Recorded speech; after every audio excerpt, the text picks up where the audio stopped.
pemerintah Korea menyelenggarakan sekolah musim panas yang diperuntukkan bagi remaja keturunan Korea dari seluruh dunia.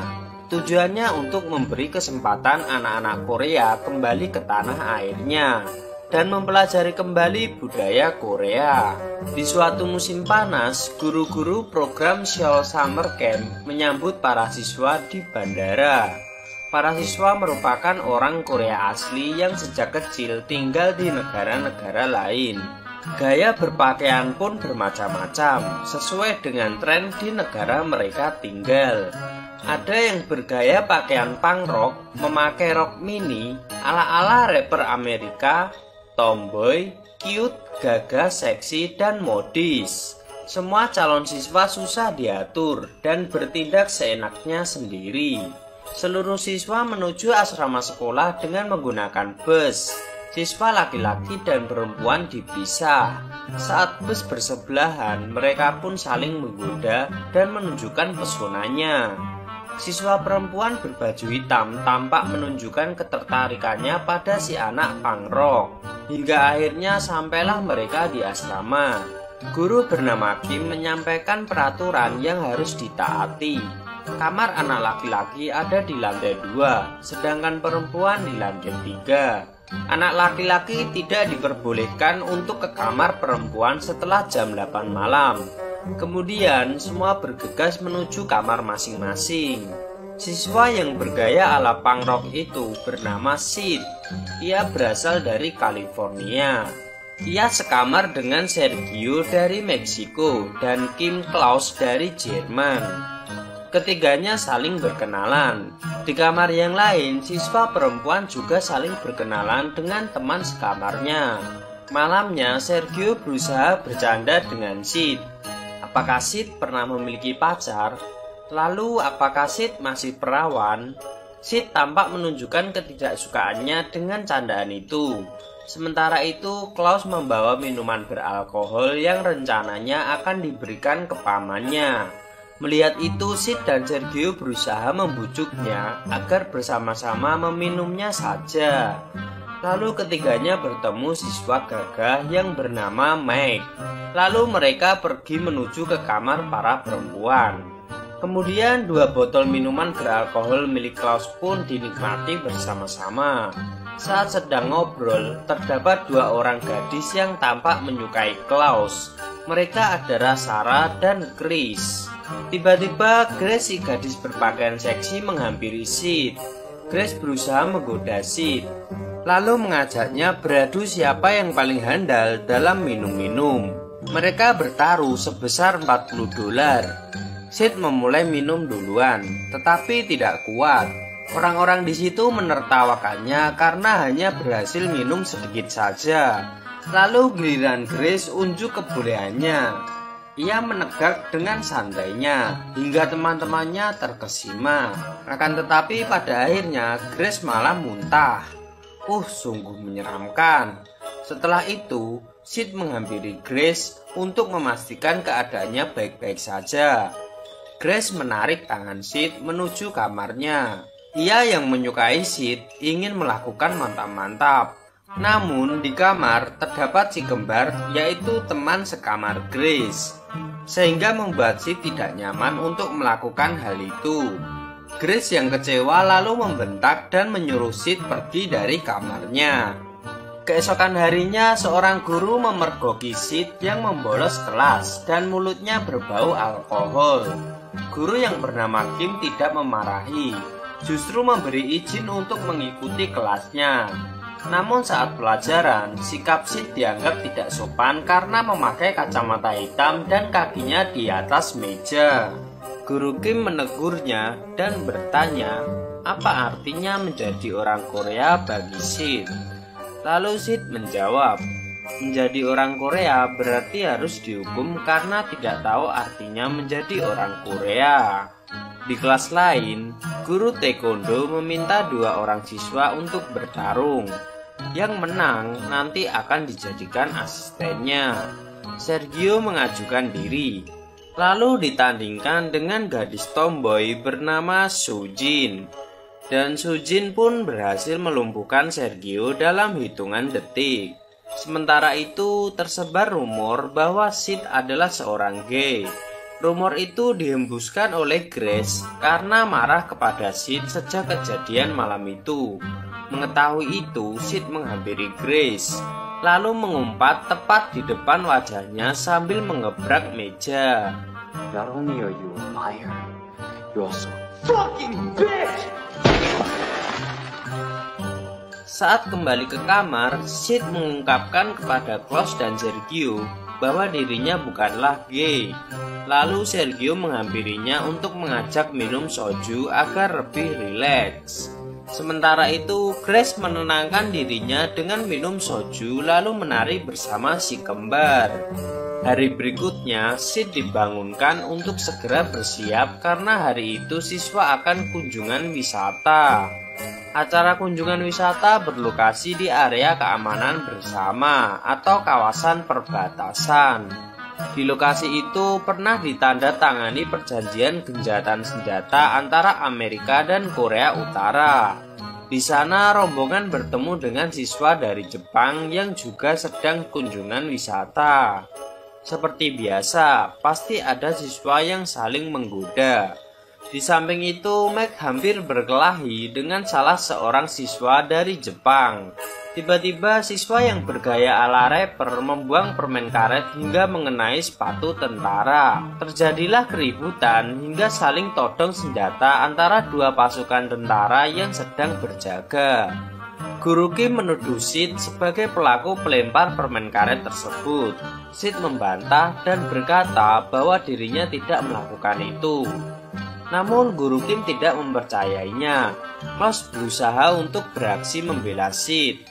Namun Guru Kim yang sudah marah itu justru mengancam dengan berkata bila Sid berulah lagi maka akan dikeluarkan dari camp. Di hari lain, Klaus mengikuti kelas menulis huruf Korea. Klaus mengobrol dengan Chris tentang orang tua masing-masing. Klaus mengungkapkan bahwa dirinya bisa bahasa Korea, tetapi ia berkomunikasi dengan orang tuanya menggunakan bahasa Jerman. Sedangkan Chris tidak bisa bahasa Korea sejak usia 4 tahun. Chris diadopsi oleh orang asli Amerika. Mendengar itu, Klaus bertanya apakah Chris berniat untuk bertemu dengan ibu kandungnya. Jika mau, Klaus bersedia untuk membantu menjadi penerjemah bagi Chris. Di suatu malam, Sergio mengungkapkan idenya untuk jalan-jalan keluar dari asrama secara diam-diam. Ia berhasil membujuk Sid dan Klaus untuk ikut bersamanya. Ketiganya pergi naik taksi menuju tempat hiburan malam. Di dalam diskotik, Sergio yang genit melambaikan tangan ke arah seorang wanita yang sedang bersama pria Korea. Tindakan Sergio mengundang kemarahan pria tersebut. Lalu Klaus yang bisa bahasa Korea membohongi pria itu dengan berkata kalau teman-temannya tertarik untuk belajar bahasa Korea. Hal tersebut membuat hati pria Korea itu tersentuh hingga amarahnya redam. Mereka pun bersulang dan minum bersama. Keesokan harinya, Guru Kim mengumpulkan seluruh siswa. Guru Kim mengumumkan bahwa ia baru saja mengeluarkan 3 orang siswa dari camp. Mereka kedapatan mengedarkan minuman beralkohol di asrama. Guru Kim mengingatkan bila ada siswa yang melanggar aturan lagi, maka ia tidak segan-segan mengeluarkan dari camp. Setelah siswa dibubarkan, Chris bertemu dengan Klaus. Chris mengungkapkan bahwa ia tertarik dengan tawaran Klaus yang akan membantunya bertemu ibu kandungnya. Malam harinya, Sid baru saja keluar dari toilet. Sid mendengar keributan di ruang guru, lalu ia berusaha mengintip. Guru-guru sedang bercengkrama dalam keadaan setengah mabuk. Ada seorang guru yang berkata bahwa alasan orang tua siswa berpindah ke luar negeri ialah karena orang-orang tersebut gagal dan bermasalah di Korea. Mendengar itu, Guru Kim menegurnya. Bagaimana bisa guru tersebut sok tahu? Padahal ia belum pernah pergi keluar dari Korea. Pernah tinggal di negara lain juga tidak.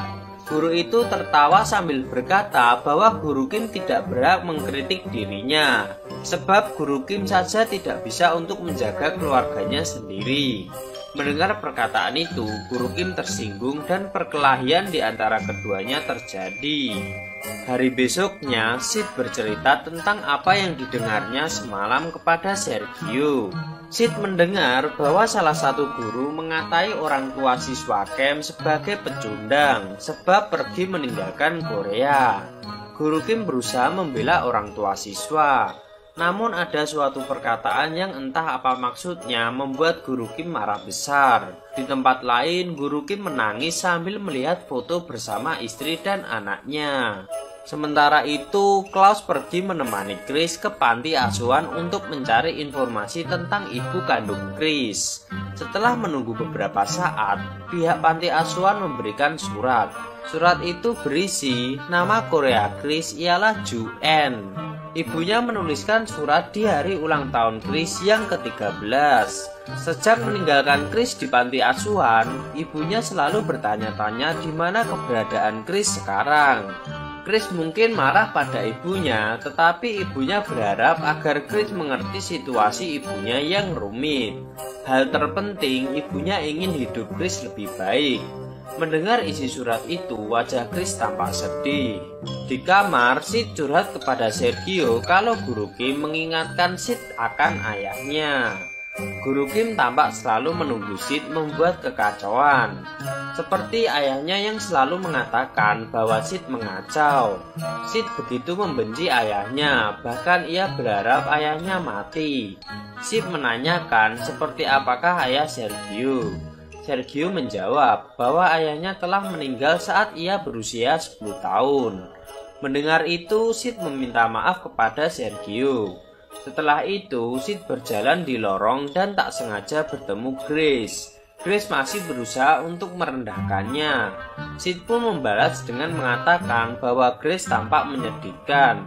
Lalu Sid berjalan meninggalkan Grace. Tiba-tiba saja seseorang menarik tangan Grace masuk ke kamar. Di tempat lain, Klaus menelpon nomor ibu kandung Chris. Mereka pun membuat janji untuk bertemu hari besoknya. Seorang yang menarik tangan Grace ternyata adalah Mike. Keduanya minum-minum bersama. Lalu Grace setengah mabuk bertanya apakah Sid memiliki pacar. Mike tidak menjawab, namun justru berusaha mencuri kesempatan untuk memaksa bermantap-mantap. Grace yang lemah berusaha menolak. Tiba-tiba saja muncullah Sid menyelamatkan Grace dari tindakan cabul Mike. Sid menggendong Grace ke kamarnya dan mengambil minuman keras milik Grace untuk dibuang. Sialnya, Sid tertangkap basah oleh Guru Kim saat sedang membawa botol miras itu. Sid berusaha menjelaskan, namun tidak diperdulikan oleh Guru Kim. Keesokan harinya, Sid berpamitan dengan Klaus dan Sergio. Di ruang guru, Guru Kim menanyakan apakah ada yang Sid ingin katakan sebelum pergi. Sid menjawab percuma, karena apapun yang dikatakannya tidak akan dipercayai oleh Guru Kim. Sid mengungkapkan bahwa Guru Kim mirip ayahnya, hingga Sid ingin segera pergi dari asrama. Guru Kim berkata dirinya ingin berusaha memahami Sid. Sid pun bercerita kalau ia dan ayahnya tidak pernah bicara. Ayahnya hanya bicara untuk mengkritik kesalahannya saja. Ayahnya tidak pernah bertanya kabar atau mencoba memahami hidupnya. Hingga Sid merasa bahwa ayahnya tidak penting. Sid paham ayahnya dibesarkan di Korea, tetapi kenapa ayahnya tidak pernah menjelaskan apa yang umum di Korea, sedangkan Sid dibesarkan di Amerika. Sepanjang hidup, Sid berusaha memahaminya sendiri, tetapi kenapa ayahnya tidak memahaminya untuk sekali saja? Hal itu sangat menyakitkan bagi Sid. Bahkan ia sempat berpikir untuk bunuh diri.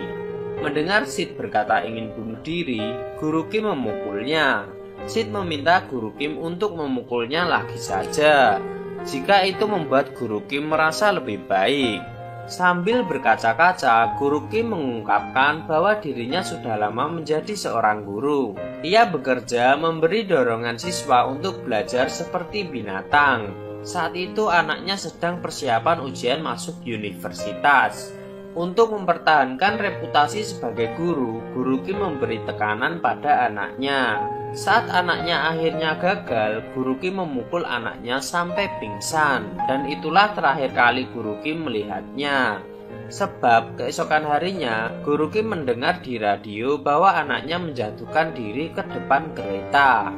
Sambil menangis, Guru Kim meminta maaf kepada Sid, dan berharap Sid juga memaafkan ayahnya. Ayahnya pasti mencintai Sid, hanya tidak tahu cara mengungkapkannya. Guru Kim sudah bertemu Klaus dan Sergio yang menceritakan seperti apa sesungguhnya kejadian semalam. Sid pun tidak jadi dikeluarkan dari camp. Di tempat lain, Klaus menemani Chris bertemu dengan ibu kandungnya. Klaus menjadi penerjemah bagi Chris dan ibunya. Chris menunjukkan foto keluarganya di Amerika. Lalu Chris ingin juga mengetahui keluarga ibu kandungnya sekarang. Ibunya tampak kesulitan untuk menjelaskan. Kini ibunya tidak tinggal bersama ayah kandung Chris. Ibunya berkata bahwa keluarganya yang sekarang sama sekali tidak diberitahu bahwa ibunya sudah pernah memiliki anak, yaitu si Chris. Mengetahui itu, Chris tampak kecewa lalu pergi meninggalkan tempat itu. Di kelas taekwondo, Sergio berhasil mengalahkan Sujin hingga hidungnya berdarah. Hal itu membuat Sujin menangis di kamar. Sergio berusaha minta maaf sebab ia benar-benar tidak sengaja. Sujin mengungkapkan bahwa pria Korea memiliki ego yang besar untuk mengalahkan perempuan. Sujin teringat pengalaman buruk bersama ayahnya yang menindas Sujin dan ibunya. Itulah mengapa Sujin dan ibunya pergi menjauh dari ayahnya keluar Korea. Sergio kembali meminta maaf. Saat kunjungan wisata, Grace mengobrol dengan Sid. Grace mengungkapkan rasa terima kasihnya karena malam itu Sid datang menyelamatkan dirinya. Bahkan karena itu Sid hampir saja dikeluarkan dari camp. Sid menjawab, Grace tidak perlu berterima kasih. Tak disangka tiba-tiba Grace menciumnya. Di sudut lain, Klaus menanyakan kepada Chris apakah Chris ingat bagaimana kejadian yang membuat kakinya memiliki bekas luka. Chris tidak ingat sama sekali. Lalu Klaus menjelaskan bahwa saat itu ayah Chris meninggalkan air mendidih di kompor, lalu meninggalkan Chris sendirian di rumah. Entah bagaimana air panas itu menumpahi kaki Chris. Saat ibu Chris pulang kerja, ia melihat Chris menangis kesakitan. Dalam kondisi pulang mabuk, ayahnya menyalahkan ibunya dan memecahkan botol miras ke kepala ibunya. Keduanya dibawa ke rumah sakit. Bekas luka pun masih ada hingga sekarang.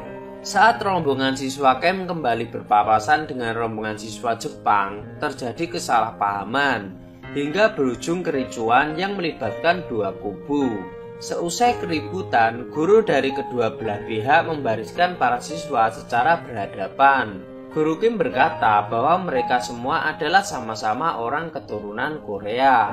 Walaupun siswa Jepang, tapi mereka semua adalah keturunan Korea. Guru Kim meminta semua siswa berdamai dan saling berjabat tangan. Di hari lain, Chris kembali menemui ibunya di restoran.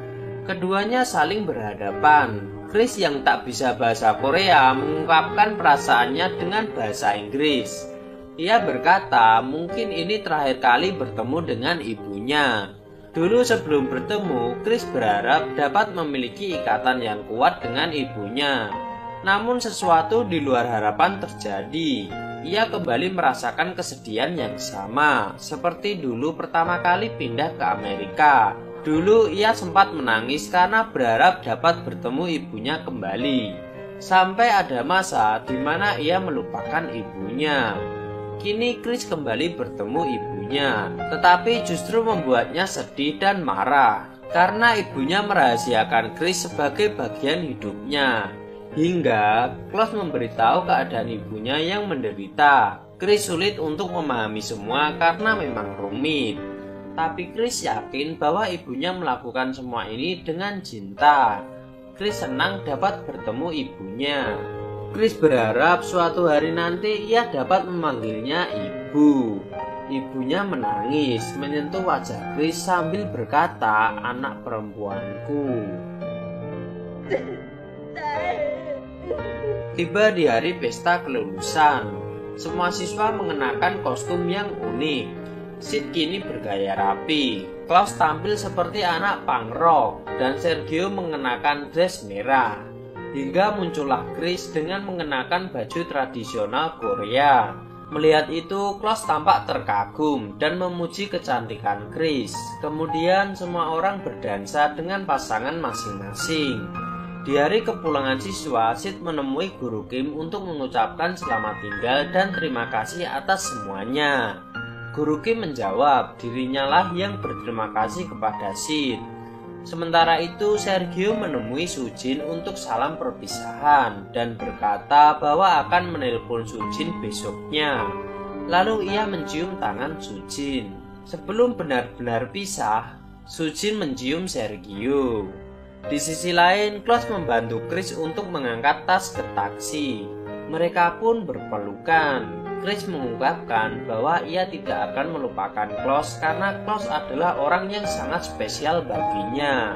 Lalu taksi Chris pun berangkat, namun ternyata Klaus belum siap berpisah. Lalu ia mengejar dan berteriak agar taksi berhenti. Sampai-sampai Klaus tersandung dan jatuh tersungkur. Tak disangka Chris datang menghampirinya.